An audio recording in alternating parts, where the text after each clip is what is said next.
Selama kurun waktu 16 Agustus hingga 19 September 2021 saja, kantor wilayah Bea Cukai Jatim 2 mengamankan 2.590.031 batang rokok ilegal. Selain itu juga sebanyak 300.820 gram tembakau iris dalam kurun waktu yang sama, yang menyebabkan kerugian negara hingga miliaran rupiah. Karenanya, upaya pemberantasan peredaran rokok ilegal lewat operasi gempur terus digalakkan. Hal-hal yang menjadi objek operasi gempur rokok ilegal antara lain rokok tanpa dilekati pita cukai atau yang dilekati pita cukai palsu. Ada pula rokok yang dilekati pita cukai bekas pakai hingga rokok yang dilekati pita cukai yang bukan haknya atau tidak sesuai peruntukannya.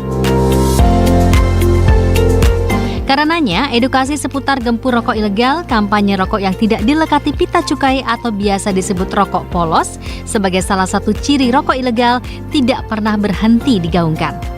Operasi pasar dan sosialisasi bahaya barang kena cukai hasil tembakau ilegal terus dilakukan serentak demi mengurangi peredaran rokok ilegal di masyarakat. Mengingat, rokok ilegal dapat mengganggu stabilitas perekonomian serta mengancam keberlangsungan para pelaku usaha yang taat pada ketentuan. Masyarakat pun diharapkan ikut berperan aktif jika menemukan kegiatan peredaran atau produksi rokok ilegal. Selamat malam pemirsa, selamat berjumpa dalam program Dialog Khusus bersama Biro Hukum Pemerintah Provinsi Jawa Timur.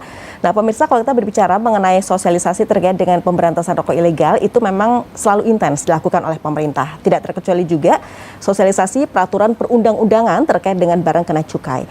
Nah saat ini kita berbicara mengenai ketentuan bidang cukai gempur rokok ilegal. Sejauh ini seperti apa sih sebenarnya pelaksanaannya dan bagaimana untuk hasilnya sendiri?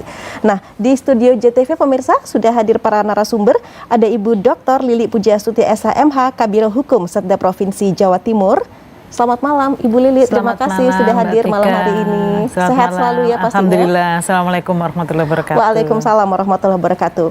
Juga sudah hadir Bapak Insinyur Untarto Wibowo MPA, Kakanwil Ditjen Bea Cukai Jatim 2. Pak Un, selamat malam. Selamat malam, terima kasih sudah hadir. Waalaikumsalam, sehat ya Pak ya? Alhamdulillah, syukur kalau begitu. Terima kasih. Tidak ketinggalan ada Bapak Aliadi Mustafa SIP, pemirsa, Ketua Komisi B DPRD Provinsi Jawa Timur dari fraksi PKB. Pak Aliadi, selamat malam Pak.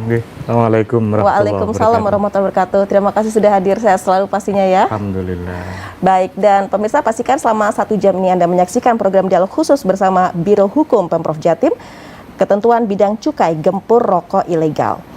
Pak Un, ini kita tahu lah bahwa Jawa Timur ini merupakan penyumbang cukai yang cukup besar juga, begitu ya. Kontribusinya juga luar biasa. Ini untuk realisasinya seperti apa Pak untuk tahun ini?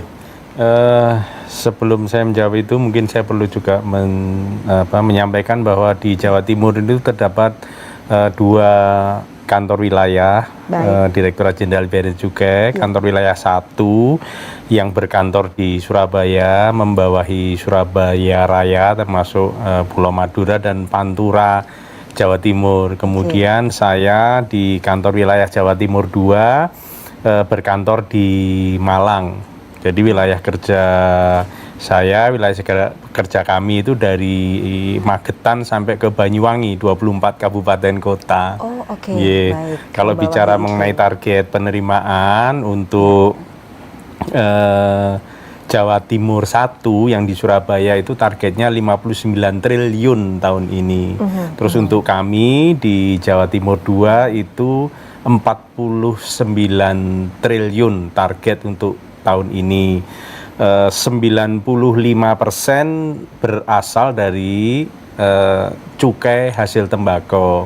Yang 5%-nya adalah dari bea masuk kegiatan ekspor impor di pelabuhan Tanjung Perak dan mungkin juga Juanda. Kalau bicara mengenai realisasi penerimaan, alhamdulillah sampai dengan hari ini year to date itu kami sudah sedikit di atas 100%.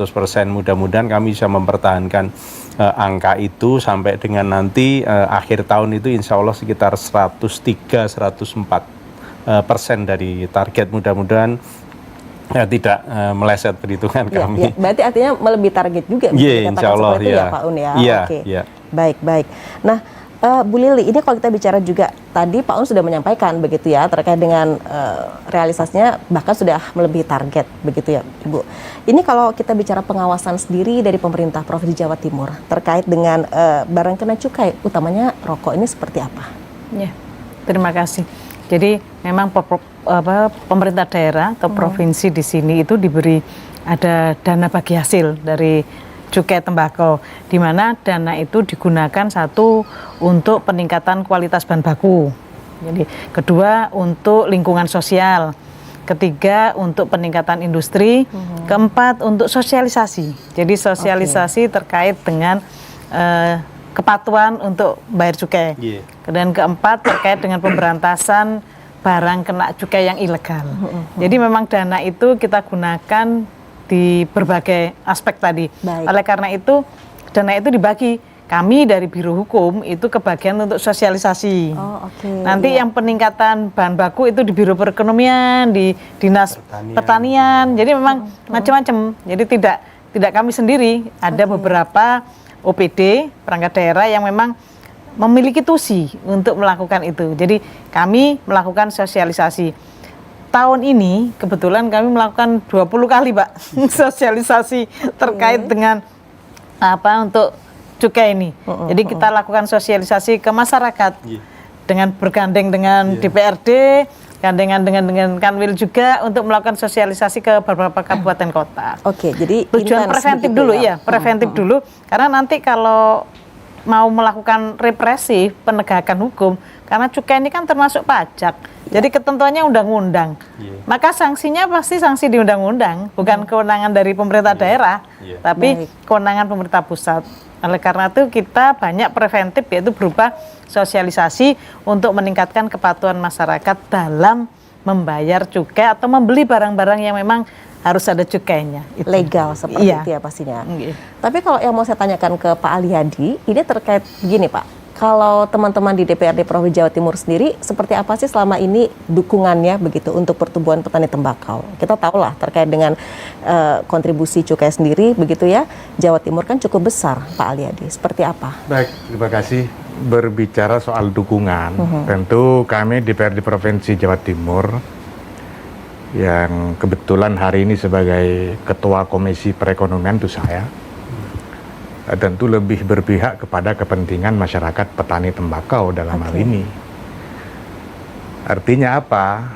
Perhatian pemerintah yang diberikan kepada para petani tembakau khususnya di Jawa Timur, yang kurang lebih sekitar 400.000 KK petani tembakau ini belum sebanding dengan kontribusi yang diberikan Provinsi Jawa Timur kepada pemerintah pusat. Baik. Kaitannya dengan bagi hasil tembakau itu. DBHT itu tadi ya. Kita bisa bayangkan misalnya Jawa Timur ini satu-satunya provinsi terbesar memberikan kontribusi kepada pemerintah pusat. 2020 kemarin tuh 101,09 triliun, Mbak. Itu bukan uang kecil. Hasil daripada cukai bagi hasil tembakau itu. Di BHT itu. Ya, belum lagi hal-hal lain.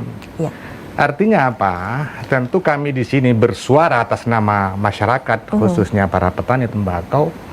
Perhatian yang lebih serius pemerintah pusat, pemerintah provinsi, kabupaten, untuk senantiasa memberikan atensi khusus kepada petani tembakau. Makanya senang sekali hari ini saya ketemu dengan Ibu Lili, Kepala Biro Hukum. Saya berharap pemerintah Provinsi Jawa Timur ini sesegera mungkin berkolaborasi dengan DPRD untuk segera membentuk peraturan daerah yang secara khusus masalah tembakau. Karena peraturan daerah yang kita punya ini, peraturan daerah perlindungan petani misalnya, nomor 5 2015 itu sifatnya masih umum. Yang kami butuhkan adalah peraturan daerah Provinsi Jawa Timur yang lebih khusus mengatur, melindungi dan apapun lah istilahnya para petani tembakau. Jadi 400.000 KK itu bukan barang kecil, Mbak. Kemudian dengan tenaga kerja yang dipergunakan bisa mencapai 600.000. Bayangkan Jawa Timur ini kurang lebih 100.000 hektar lahan yang Luasan lahan tembakau ya. dipakai biasa untuk tembakau. Baik. Dengan kapasitas produksi sekitar 125.000 ton tembakau. Luar biasa sekali. Iya, Pak. Dan sekali lagi, tentu ini kepada pemerintah pusat melalui Pak Kakanwil sebagai kepanjangan dari Departemen Kementerian Keuangan dari Jakarta. Aspirasi ini mungkin barangkali perlu terus disampaikan kepada pemerintah pusat. Artinya apa? Baik. Bagi hasil yang diberikan oleh pemerintah pusat kepada pemerintah daerah, provinsi dan kabupaten itu masih jauh sekali dari harapan.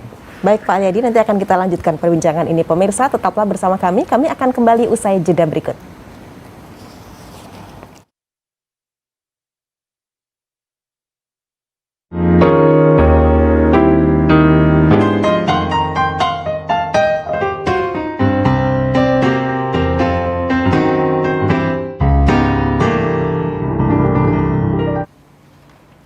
Ya pemirsa, kembali dalam program Dialog Khusus bersama Biro Hukum Pemerintah Provinsi Jawa Timur. Silahkan pemirsa, nanti Anda juga bisa bergabung bersama kami melalui WA interaktif 0881 0272 03852. 0881 0272 03852. Jadi hanya pesan teks saja yang kami terima, dan nanti Anda juga bisa menanyakan hal yang terkait juga dengan ketentuan bidang cukai gempur rokok ilegal dalam dialog khusus pada malam hari ini. Baik Bu Lili, mungkin bisa menjawab apa tadi yang sudah disampaikan oleh Pak Alyadi. Ya, terima kasih. Jadi memang benar, jadi kaitannya dengan adanya dana bagi hasil cukai itu yang dipakai untuk peningkatan kualitas dari bahan baku, kemudian kegiatan untuk lingkungan sosial dan sebagainya, itu sebenarnya di Provinsi Jawa Timur dengan arahan Bubuk kita sudah mengusulkan nantinya di tahun 2022 akan ada regulasi Pak terkait dengan Raperda Perlindungan dan Pengembangan Pertembakauan di Jawa Timur. Jadi nantinya insya Allah rancangan peraturan daerah ini menjadi legitimasi bagi pemerintah Provinsi Jawa Timur dalam melakukan perlindungan dan pengembangan petani tembakau, dan juga menjadi dasar hukum bagi petani-petani juga untuk mendapatkan perlindungan, peningkatan kualitasnya, serta penggunaan dana bagi hasil ini bisa mencapai tujuannya. Jadi kan memang cukai ini diambil dari masyarakat untuk masyarakat, sehingga apa yang diambil dari masyarakat tadi dimanfaatkan sebesar-besarnya untuk masyarakat. Misalnya sekarang juga digunakan untuk BLT ya, dengan adanya pandemi ini, dari cukai itu tadi juga digunakan untuk BLT khususnya bagi buruh pabrik rokok, petani tembakau, itu bisa dipakai seperti itu. Jadi tapi nanti dengan Raperda ini justru akan memberikan legitimasi. Jangan sampai apa yang dilakukan pemerintah nanti salah karena dasar hukumnya nggak ada. Kita kan selalu didasarkan pada asas legalitas. Insya Allah nanti dengan bantuan DPRD Pak, Raperda ini untuk 2022 bisa tercapai, jadi bisa berhasil ditetapkan supaya menjadi dasar hukum. Memang harus berkolaborasi dengan DPRD. Jadi perda itu bisa terjadi kalau sudah ada kesepakatan, kesepahaman dengan antara eksekutif dan legislatif. Dan nanti juga pasti akan ada semacam pertemuan lebih lanjut begitu ya Ibu ya pastinya pasti, ya. Pasti. Nah Pak Un tadi kan menyebutkan untuk realisasi artinya bisa di atas sedikit lebih target begitu. Dan selama ini kan juga pemerintah sudah intens Pak untuk melakukan sosialisasi terkait dengan gempur rokok ilegal, peraturan perundang-undangan tentang cukai. Tapi pertanyaannya, sejalankah itu kemudian dengan peredaran rokok ilegal yang taruhlah begitu ya, mungkin bisa menurun? Atau seperti apa sebenarnya kondisinya Pak saat ini peredaran rokok ilegal, Pak Un? Memang cukup kompleks ya permasalahan ini, jadi tidak linier, artinya tidak sangat sederhana gitu. Memang banyak faktor yang berpengaruh di situ, antara lain misalkan tarif. Jadi tarif, karena memang tarif cukai itu kan keseimbangan antara mereka yang concern terhadap tenaga kerja, mereka yang concern terhadap industri, mereka yang concern terhadap kesejahteraan petani tembakau, kemudian ada juga yang concern terhadap kesehatan, termasuk juga concern terhadap kecenderungan prevalensi merokok untuk anak-anak yang semakin tinggi. Itu kecenderungan seperti itu, sehingga tarif cukai itu dibuat sedemikian rupa sehingga seimbang itu. Namun demikian tentunya banyak hal yang berpengaruh di situ, termasuk juga dengan tingginya tarif cukai yang dirasakan oleh sebagian masyarakat, baik itu masyarakat produsen maupun masyarakat konsumen. Sehingga biasanya itu kemudian memicu ya munculnya niat, munculnya kesempatan, ada istilah sing penting ngebul begitu, sehingga kemudian memberikan ruang kepada rokok ilegal. Dan perlu kami sampaikan di sini, memang untuk tahun 2021 ini terjadi peningkatan tegahan kami atau tangkapan kami terhadap rokok ilegal gitu. Nah, inilah yang kemudian membuat kami dan juga kemudian bekerja sama dengan pemerintah provinsi, kabupaten, kota, DPRD provinsi, DPRD kabupaten, kota untuk terus menggaungkan kampanye gempur rokok ilegal ini, tentunya dengan dukungan dari DBH CHT yang 25% diantaranya memang dipergunakan untuk kegiatan penegakan hukum, di samping juga 25% yang lain untuk sosialisasi dan 50% untuk kesejahteraan. Dan kami menyebutnya sebagai policy bantalan begitu. Ya Pak Un, tapi bisa disebutkan tidak, maksudnya untuk modusnya sendiri seperti apa sih, kok kemudian ini trennya malah semakin naik begitu ya Pak ya? Ada paling tidak 5 modus rokok ilegal, kami menyebutnya begitu. Sebagian besar rokok polos itu. Jadi polos itu memang nggak ada apa-apanya. Jadi nggak ada pita cukainya. Maksudnya ada yang menyebut putihan, ada yang menyebut jiduran. Itu jadi macam-macam di beberapa daerah di Jawa Timur ini istilahnya. Tapi yang pertama adalah polos. Kemudian yang kedua menggunakan pita cukai palsu. Jadi pita cukai betul-betul palsu, jadi fotokopian begitu, itu dilekatkan. Kemudian yang ketiga pita cukai bekas. Pita cukainya asli, tapi bekas punyanya orang gitu. Jadi kelentean gitu di dalam bahasa di lapangan. Sudah pernah dipakai, kemudian dipakai lagi ke rokok yang kelentean gitu. Terus kemudian yang keempat adalah menggunakan pita cukai yang bukan haknya. Jadi kan ini ada golongan-golongannya, ada sigaret putih mesin, ada sigaret kretek mesin, ada sigaret kretek tangan, ada klobot gitu. Nah, semakin rendah tadi yang saya sebutkan tadi, semakin kecil tarifnya, sehingga harganya semakin murah. Nah, itu yang murah itu kemudian ditempel ditempel yang harganya harusnya lebih tinggi. Jadi cukai pita cukai dari SKT ditempel di rokok di SKM itu, sehingga dia dalam tanda kutip berhemat gitu.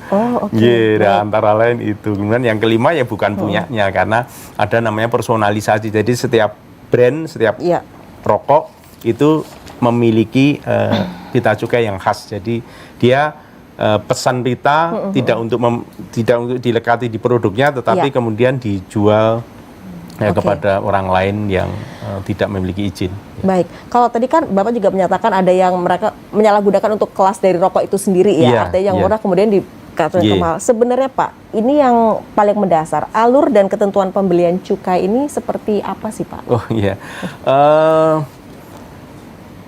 Untuk mendapatkan pita cukai tentunya yang pertama pabrik rokok yang bersangkutan, badan hukum yang bersangkutan harus memiliki izin terlebih dahulu. Memiliki izin namanya NPWBKC. Jadi mereka harus memiliki NPWBKC, nomor pokok pengusaha barang kena cukai. Nah, setelah ada prosedur untuk mendapatkan NPWBKC itu, terus kemudian mereka mengajukan permohonan pita cukai ke kami, ke Direktorat Jenderal Bea dan Cukai, baik itu ke kantor pusat maupun ke kantor pengawasan dan pelayanan. Nah, kemudian itu nanti akan ada proses pemesanan ke perum-peruri. Nah, kemudian mereka nanti menebus pita cukainya itu dengan kemudian ada dokumen namanya CK1. Jadi mereka membayar, ada yang pemesanan itu misalkan untuk 1 semester begitu, nanti dia akan tebus 3-4 kali gitu. Nah, prosesnya seperti itu. Itu sebenarnya prosesnya bisa dikatakan memudahkan atau mungkin ada yang mengatakan kok agak-agak sulit seperti itu Pak sebenarnya? Insya bagaimana, Allah Pak? sih selama ini sudah semakin mudah ya, Semakin karena dimudahkan. sebagian besar memang sudah online ya, sebagian sudah online, dan di dalam kasus-kasus tertentu memang keterlambatan pita cukai itu karena misalkan pemesanannya terlalu mepet misalkan gitu, sehingga menjadi agak tersendat, atau kemudian yang bersangkutan kemudian ada case sehingga tidak bisa diberikan sepenuhnya. Tetapi tentunya kami sangat terbuka apabila ada hal-hal yang misalkan merasa para para pengusaha rokok itu kemudian merasa bahwa ada kesulitan, kami tentunya sangat senang untuk bisa mendengarkan. Artinya itu bisa menjadi masukan juga seperti itu ya Pak Iya, ya. betul, Oke, ya, baik. ya. Nah, Pak Aliyadi, kalau Dewan sendiri melihat seperti apa sih untuk mengawasi terkait dengan pembagian dan juga penggunaan untuk dana bagi hasil cukai hasil tembakau atau DBHCHT? Ini pengawasannya seperti apa sampai saat ini? Tentu dalam setiap penganggaran eksekutif pasti berkoordinasi dengan DPRD agar betul-betul sesuai sasaran seperti apa yang disampaikan melalui PMK 7 2020 misalnya. Ada beberapa hal-hal yang memang harus menjadi prioritas untuk bisa memberikan anggaran dari dana itu supaya benar-benar tepat sasaran. Karena tidak cukup hanya sebatas datang, sosialisasi, bla bla bla, tidak bisa seperti itu. Kaitannya dengan gempur rokok ilegal tentu kita semua bersepakat ya, untuk bisa mengurangi angka itu. Betul. Karena bagaimanapun itu adalah bagian dari pelanggaran yang harus kita atasi, tetapi tidak serta-merta harus selalu memberikan sanksi, tindakan dan sebagainya. Baik. Artinya kita harus datang kepada masyarakat berbicara dari hati ke hati, melalui pendekatan-pendekatan. Nggak bisa semata-mata kita karena itu dianggap bersalah langsung sanksi begini, tidak bisa seperti itu. Jadi bagaimana kita bisa memberikan pemahaman secara penuh kepada masyarakat kita khususnya di Jawa Timur agar bisa taat hukum, taat aturan. Baik.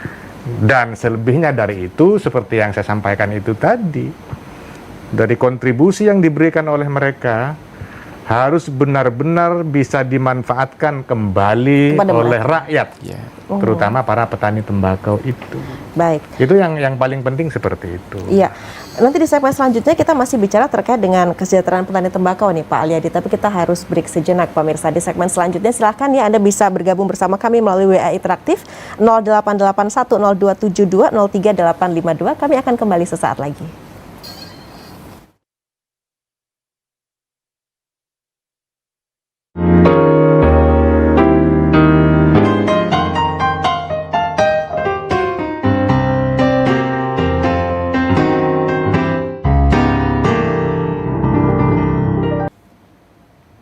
Ya pemirsa, saat ini Anda tengah menyaksikan program dialog khusus bersama Biro Hukum Pemerintah Provinsi Jawa Timur. Kami membahas terkait dengan ketentuan bidang cukai gempur rokok ilegal. Sudah hadir Ibu Lili Pujastuti, Kabiro Hukum Setda Provinsi Jawa Timur, kemudian Bapak Untarto Wibowo, Kakanwil Dijen Bea Cukai Jatim 2, serta Bapak Aliyadi Mustafa, Ketua Komisi B DPRD Provinsi Jawa Timur.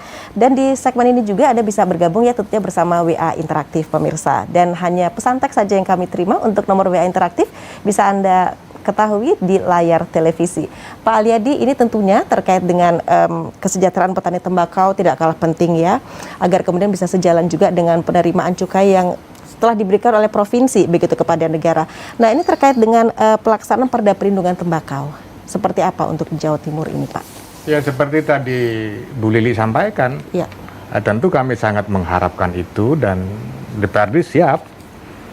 Komisi B dalam hal ini yang memang berkaitan langsung secara kemitraan dengan Dinas Perkebunan yang di dalamnya adalah tembakau ini.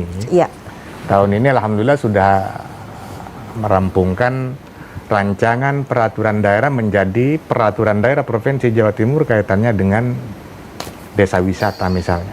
Oh, oke. Maka tahun depan Iya. saya berharap tentu kepada Biro Hukum untuk menyiapkan sebaik mungkin draft raperda itu dipersiapkan dengan segala sesuatunya sehingga tahun depan bisa kita mulai membahas rancangan peraturan daerah yang berkaitan langsung dengan kesejahteraan para petani tembakau. Oke.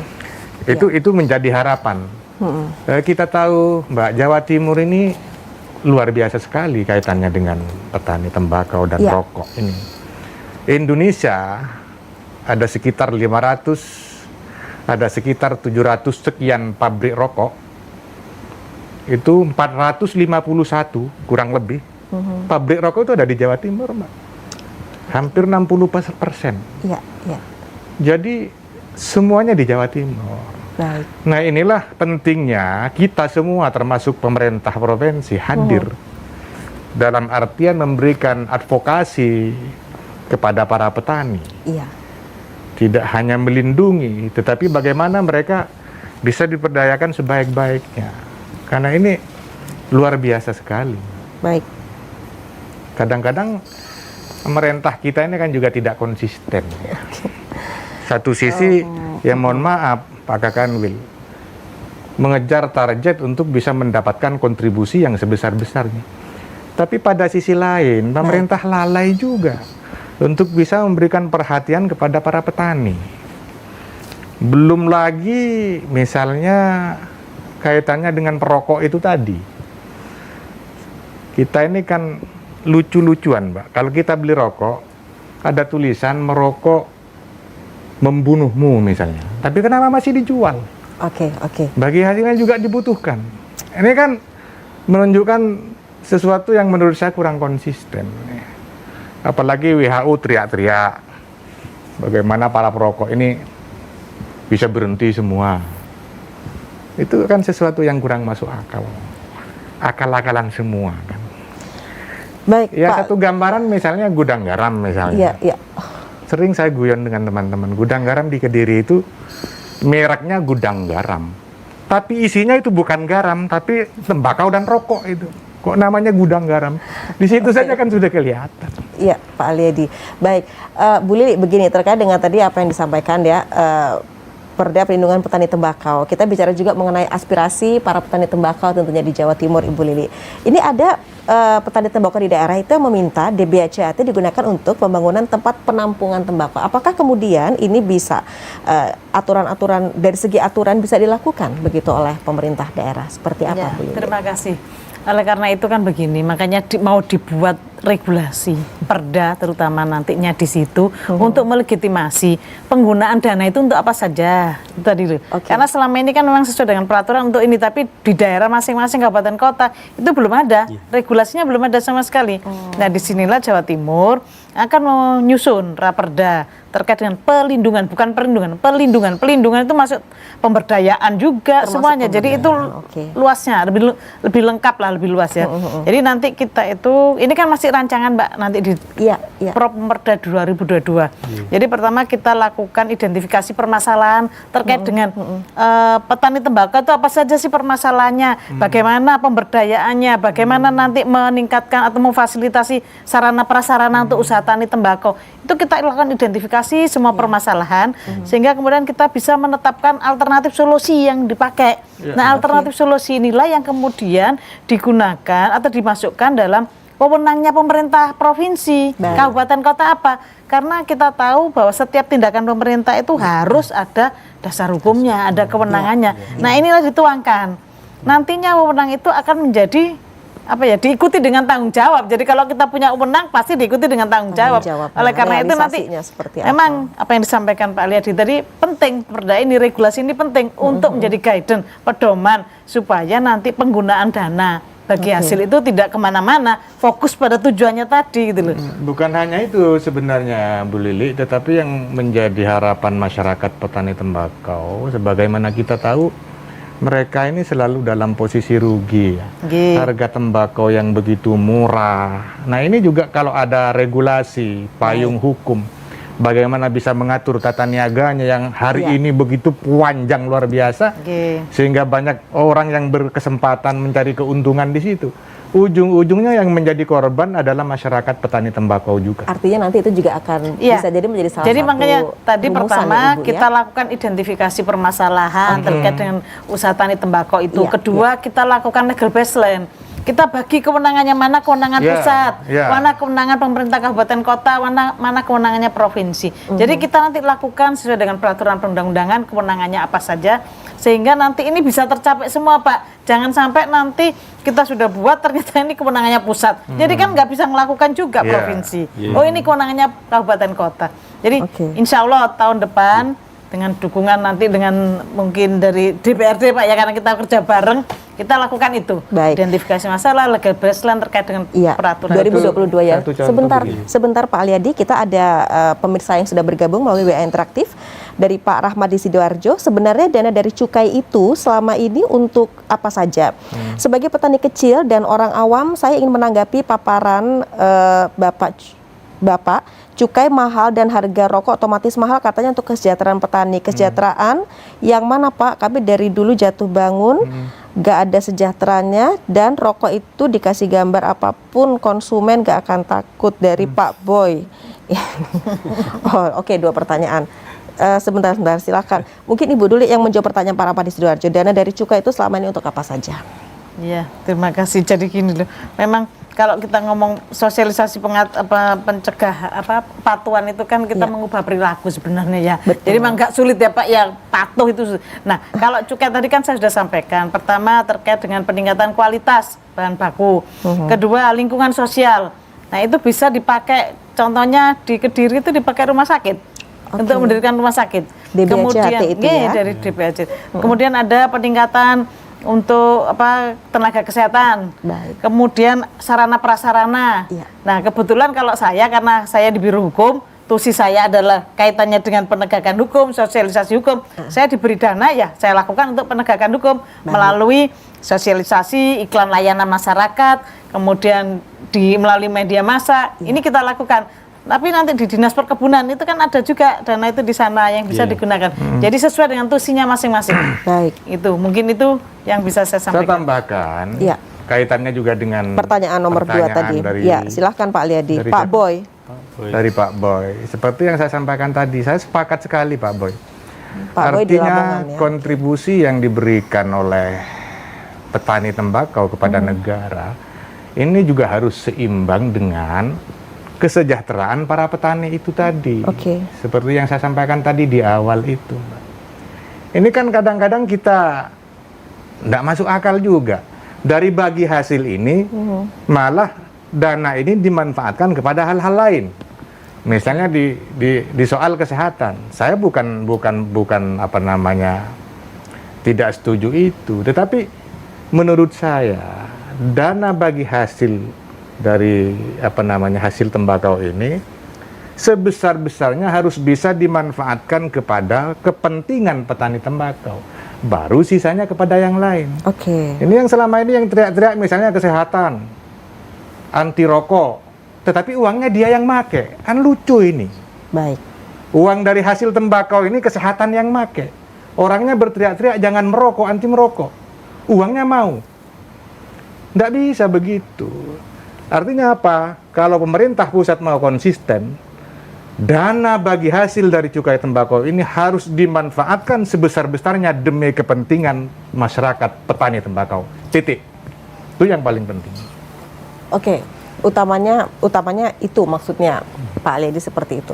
Bu, mungkin ada semacam penjelasan apa sebenarnya kemudian kalau di bidang kesehatan juga ibaratnya mereka kecipratan untuk dana bagi hasil cukai tembakau. Tentu bukan tanpa alasan ya. Iya, jadi gini loh, memang dalam peraturannya itu dana bagi hasil ini peruntukannya ada tadi peningkatan bahan baku, kemudian ada lingkungan sosial, industri. Itu masuk lingkungan sosial. Iya, jadi ada peruntukannya. Nah, saya nggak tahu pembagiannya ya.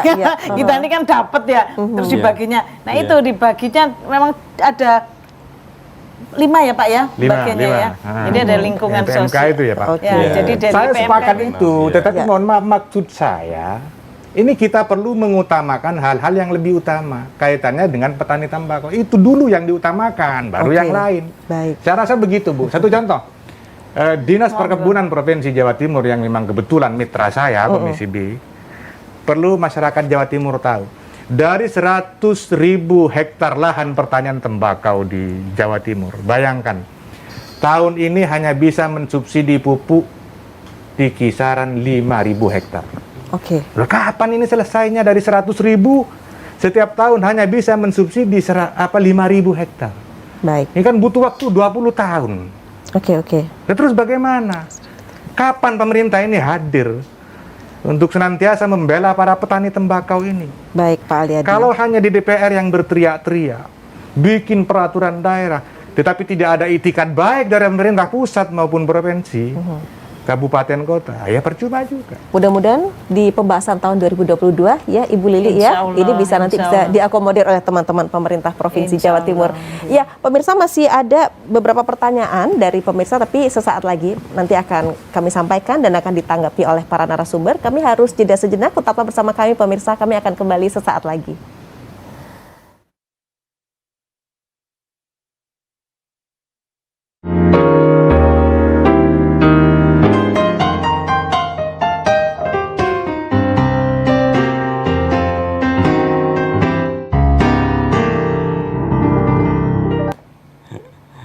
Terima kasih pemirsa Anda masih setia untuk menyaksikan program dialog khusus bersama Biro Hukum Pemprov Jawa Timur, Ketentuan Bidang Cukai, Gempur Rokok Ilegal. Ini ada pemirsa yang sudah bergabung dalam WA Interaktif. Mohon maaf nanya, kenapa harus digempur? Apa nggak lebih baik mereka yang bikin rokok ilegal itu didata, dibina, dan dibuatkan izin, terus dikawal, cari pita cukai, biar maju dan bisa merekrut tenaga kerja dari Pak Kasri di Trenggalek. Pak Un, silakan Pak untuk menanggapi ini Pak. Matur nuwun, terima kasih. Dari Pak siapa? Pak Kaseri. Pak Kaseri di Trenggalek di Trenggalek. ya. Saya kira Pak Kaseri sudah perso lah kalau di Trenggalek itu tahun ini bertumbuh industri rokok golongan 3 gitu. Itu bertumbuh, jadi Trenggalek, Tulungagung, Blitar itu termasuk yang tumbuhnya cukup besar. Jadi ya sekitar 6.000 pegawai selama pandemi ini, luar biasa. Jadi itulah yang kami lakukan selama ini, sosialisasi lah. Kalau istilah gempur tadi itu sebetulnya lebih kami pakai untuk internal kami supaya kami lebih semangat. Tapi kegiatan yang kami lakukan adalah termasuk sosialisasi, kami merangkul mereka yang istilah itu yang dipakai, Pak. Itu yang kami pakai. Jadi bahwa yang kami lakukan adalah memberikan sosialisasi, pembinaan kepada mereka, dan itu buktinya bertumbuh gitu. Buktinya bertumbuh gitu. Jadi tidak soal istilah gitu kan. Jadi itu buktinya cukup besar pertumbuhan itu, dan di dalam DBHCHT itu ada satu bagian yang dipergunakan untuk membangun namanya KIHT, kawasan industri hasil tembakau, yang ini sedang kami lakukan beberapa pemerintah kabupaten dan kota itu di Jawa Timur ini sudah mulai bergerak untuk melakukan studi, baik itu studi banding ke yang sudah jadi, itu ada di Sopeng di daerah peredaran, dan di daerah produksi itu ada di Kudus itu. Dan ini insya Allah sih dalam mungkin kalau tahun ini nampaknya belum, tetapi belum wujud gitu. Insya Allah sih tahun depan bisa kawasan industri hasil tembakau itu untuk menampung mereka yang tadi disampaikan oleh Pak Kaseri itu. Itu pembinaannya bisa dilakukan oleh perusahaan rokok yang sudah ada, ataupun juga pemerintah daerah. Itu bisa nanti menampung mereka untuk bisa nanti berusaha dengan legal. Dan alhamdulillah selama ini memang tahun ini pertumbuhannya menurut kami luar biasa. Sudah bagus begitu ya. Baik, Bu Lili silakan Bu untuk menambahkan mungkin atau melengkapi tadi apa yang disampaikan Pak Kaseri.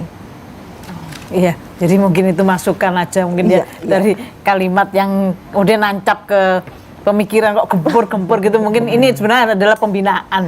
Jadi mungkin bisa nanti masukan dari Pak Kasar itu bisa mengubah ya Pak ya. Dalam artian kan kita di sini artinya kan yang digempur adalah pelanggarannya.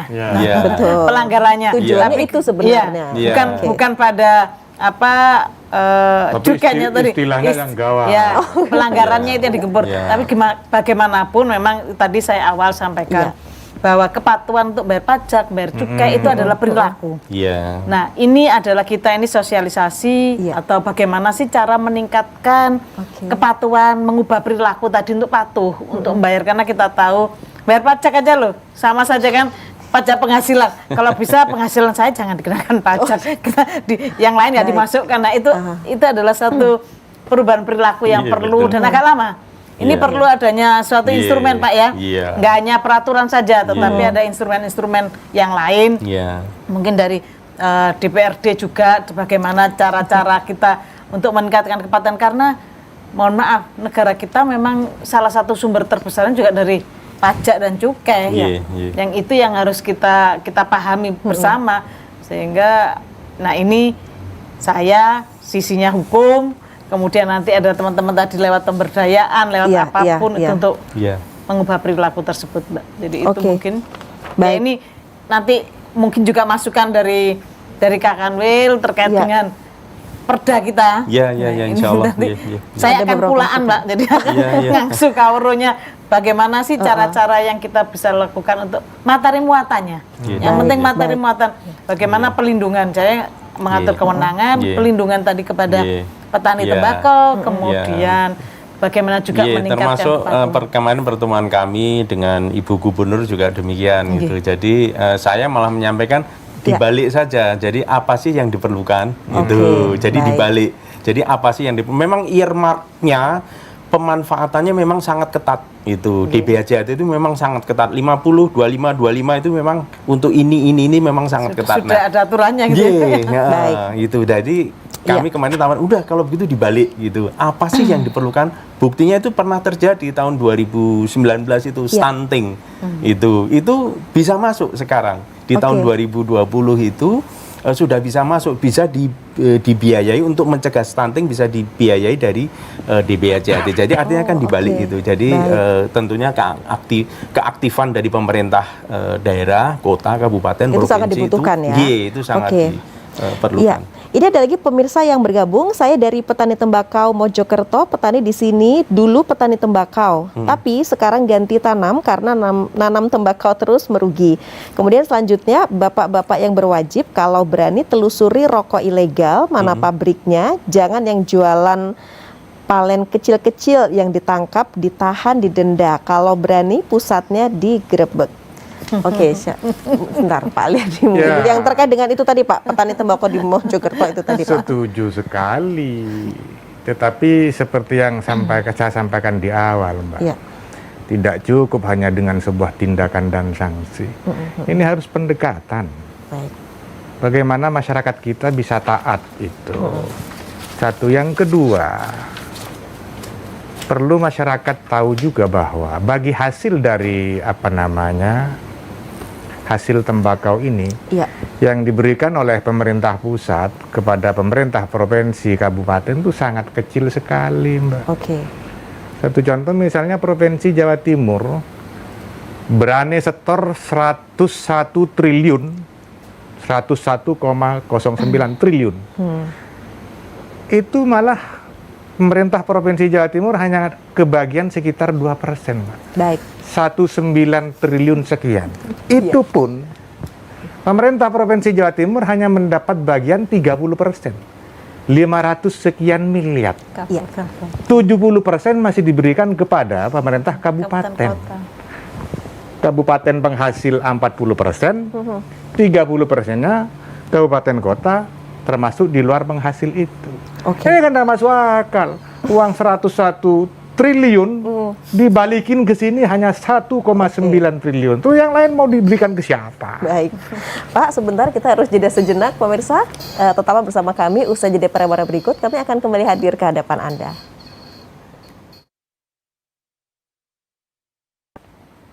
Ya pemirsa, dialog khusus bersama Biro Hukum Pemerintah Provinsi Jawa Timur, ketentuan bidang cukai gempur rokok ilegal. Ini ada satu penelpon terakhir dalam dialog khusus malam hari ini. Satu pemirsa yang memberikan melalui WA interaktif. Bapak Ibu, ini terkait petani sampai usia saya 60 tahun belum ada ceritanya waktu panen harga naik pasti turun. Sebaliknya belum ada ceritanya hasil produksi pabrik itu turun selalu naik. Apapun kebijakan pemerintah rakyat jadi korban. Maaf, terima kasih. Baik Pak Aliadi dulu mungkin di segmen terakhir ini Pak, kita sudah sampai segmen terakhir. Seperti apa menanggapi ini dan apa yang mau disampaikan? Silahkan singkat saja. Baik, itu sebenarnya jeritan rakyat itu umum terjadi di mana-mana. Itu yang mewakili. Dan fakta di lapangan memang seperti itu. Artinya apa? Sekali lagi pada forum ini, saya mengajak kepada semua untuk senantiasa memberikan perhatian yang serius kepada para petani tembakau ini. Artinya keluhan-keluhan seperti itu pasti muncul di mana-mana. Masyarakat petani tembakau kita belum merasakan satu keuntungan yang luar biasa. Misalnya setiap panen mesti harga tembakaunya murah. Nah ini yang perlu diatur sehingga tata niaga yang begitu panjang itu bisa dipotong, disederhanakan dan ujung-ujungnya adalah bisa memberikan jaminan harga yang terjangkau kepada para petani. Itu harus ada. Kemudian 1 tahun terakhir saya pernah usul juga, pemerintah Provinsi Jawa Timur ini, Bu Lili, mestinya punya badan usaha milik daerah BUMD yang menangani khusus soal tembakau, penampungan tembakau, semacam bulog lah kira-kira seperti itu. Sehingga petani kita, petani tembakau masyarakat kita ini bisa menampung dan pemerintah hadir di situ untuk melindungi harganya itu tadi, Mbak. Ini menjadi harapan saya. Baik, Pak Aliadi. Selanjutnya ke Pak Un, silakan. Terima kasih tentunya di dalam kesempatan yang baik ini juga saya sekali lagi sesuai dengan tugas dan fungsi saya di dalam hal ini mewakili pemerintah pusat yang di Provinsi Jawa Timur ini tentunya berharap bahwa masyarakat untuk kemudian mulai sadar, baik itu masyarakat mereka produsen maupun konsumen, untuk mengurangi semaksimal mungkin rokok ilegal itu. Untuk hilang sama sekali saya kira sulit dan mungkin tidak mungkin itu, tetapi tentunya mengurangi sampai sekecil mungkin, karena tentunya itu akan nanti pada akhirnya itu nanti akan berdampak juga pada kesejahteraan rakyat, termasuk juga kesejahteraan rakyat para petani tembakau itu, karena dari hasil produk yang legal itulah yang nanti akan mendapatkan penerimaan negara yang nanti akan kembali kepada petani. Tentunya ada hal-hal yang perlu kita perbaiki di dalam prakteknya, itu satu hal yang memang wajib kita lakukan. Tetapi komitmen kami adalah bagaimana kami membantu terwujudnya kesejahteraan rakyat. Saya kira demikian. Baik Pak Utarto. Ibu Lili, silakan Ibu. Terima kasih. Terima kasih Pak, siapa tadi yang berikan masukannya itu ya. Jadi begini, memang selama ini belum ada peraturan pelaksana terkait dengan penggunaan dana bagi hasil. Jadi detailnya nggak ada. Jadi ada banyak kabupaten kota yang menggunakan dana bagi hasil itu untuk bikin perda tentang ruang tanpa rokok.